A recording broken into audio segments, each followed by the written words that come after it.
You read the title right. 10 months ago, I was sitting at a swell rank of silver, asking for tips and tricks on YouTube. Now, 10 months later, I've reached the swell rank of diamond thanks to all the tips and tricks. I appreciate everybody here and everybody's helped me. So let's dive into how I did this shit. Now, I know what y'all are gonna say. Oh, of course, it's Garen. Of course, how do you not climb on that champion? You know what? Suck it, loser, because I've made it to diamond and you have not. All right, buddy? That's what I have to say to that. All right, silver. Oh boy, silver. Basically, what I did is I AFK farmed with phase rush and full scaling runes, and I climbed. Basically, just focus on the lane, use phase rush, learn how to use phase rush as a Garen main, use Stridebreaker first, Boots of Swiftness as your boots, and Phantom Dancer second, and you'll win like 99.9% of your games as Garen in silver. And never, basically never leave the lane. Like, literally never leave the lane. And actually, what I used to do back in the day is I used to literally, with every meal, I used to I liked watching YouTube videos, and I literally just boot up a high elo, Garen gamer, who played hella Garen, the homie Alois and shit. I used to boot up even people getting coached on Garen, you know, everything Garen. And I also like looking at Palco Paint or Urslash's account and seeing various matchups that they take and what they do for that matchup. It's very useful, and that's basically what I did for 99% of my climb, and I'm still doing it now. In gold, I basically still focused on the lane. It's all really about winning lane and focus on your lane at this point in the game and split pushing. Please split push.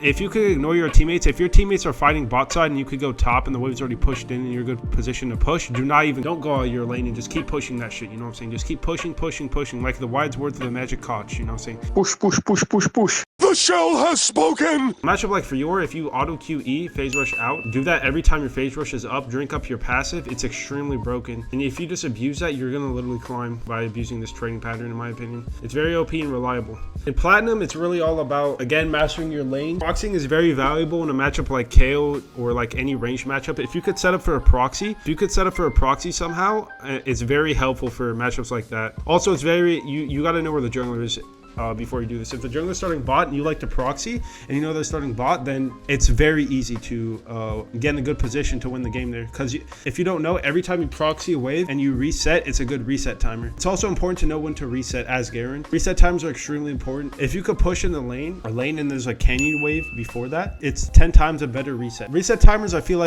vary in the stage of the game, because at each stage of the game, every champion is a different wave clear. So at level 6, honestly, if you reset on a canyon wave, which is harder to push for most champions against a York, I feel at level 6, York has the most insane wave clear and split pushing. He's gonna get a plate.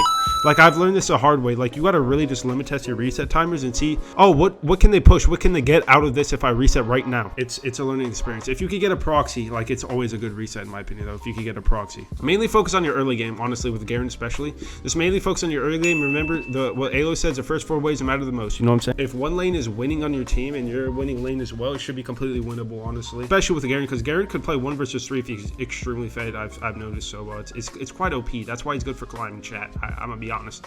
Well, it really depends who you're playing against. That's what you'll learn later on while playing Garen.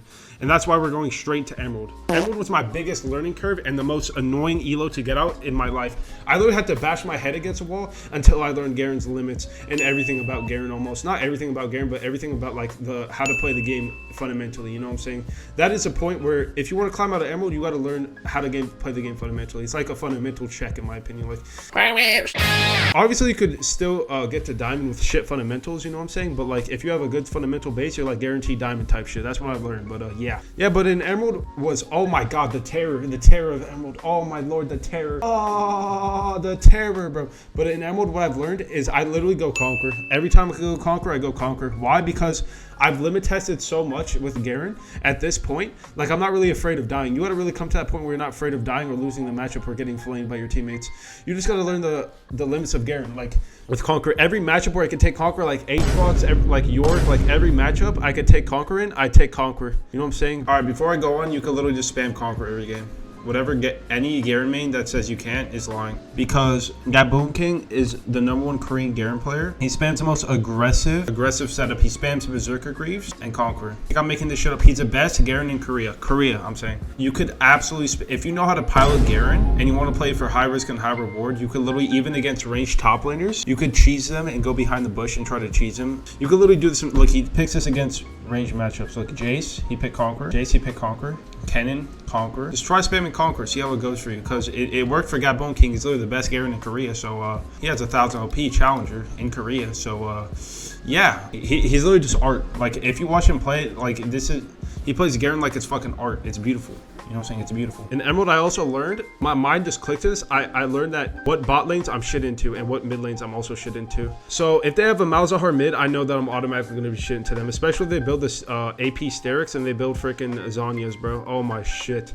Or if the support's like a Lulu, like GG. If the support's like a Lulu and a Vayne, just GG. Because you're just going to get polymorphed and bounced back by fucking Vayne's like shit. Like, it's so, like, you got to just learn that by playing. But if it's like a Zed mid, or if it's like a Yasuo mid or something like that, you completely run them down type shit. Like, or if it's like, let's say it's like a what you call it, even Ashe is not even bad for Garen, because Garen has slow resist and shit. Ashe is pretty, like, you could shit on Ashe really easily. Or something like what you call it, Lucian is really good for Garen. Like, you could shit on Lucian easily. Like, it's really all about just playing the game more and just learning what you're better into holistically. Oh yeah, and I also have to talk about mental stack. Basically, at this point in the game, Garen was such muscle memory, and I knew how to play every lane at Emerald, so I basically just autopilot and play the lane. Like, I don't have to think about the laning phase that much. I'm able to think about the jungler and everything about the game holistically, and what I like have to do to get a reset in. Maybe, like, I could think about much more once I developed my muscle memory with Garen. You know what I'm saying? I was able to just learn how to think about other aspects of the game type shit. And yeah, if y'all want to see more on mental stacks, you can watch homie Coach Curtis talk about it. It's really helpful information. It actually opened my eyes to teach me that this game is not really that complicated. It's all about, like, how much information you can really process at the end of the day. Like, Faker is really just farming a 10 CS per minute, playing the lane perfectly while thinking about, like, every one of his teammates and what they should do at the same time and directing their teammates. Like, that's Faker in a nutshell. That's what he said. I don't know if that's true, but, like, that sounds really insane, especially on, like, a champion Azir. Like, if you could do that on Garen, you could really just master, like, you could start learning every other champion in the game way easier. But yeah, also what helped me a lot is trying to look for a ward on the jungler's top side. It's easier when you're on what you call it. It's easier when you ward his blue, in my opinion. But if you could still sneak in a ward in the little McChickens area near the red buff, you could sneak it in. When the wave's at the tier 2 is usually when I like to sneak in the ward, because it's less likely to be guarded at that point in the game. But sometimes, like, you will get cheesed. It's really very unlikely for me to get cheesed when I go for these wards, and they're extremely helpful. Let's say you ward their blue and they're not at blue. Let's say you ward their blue and they're not at blue. That means you're probably going to get ganked at 330 because they started at the red side.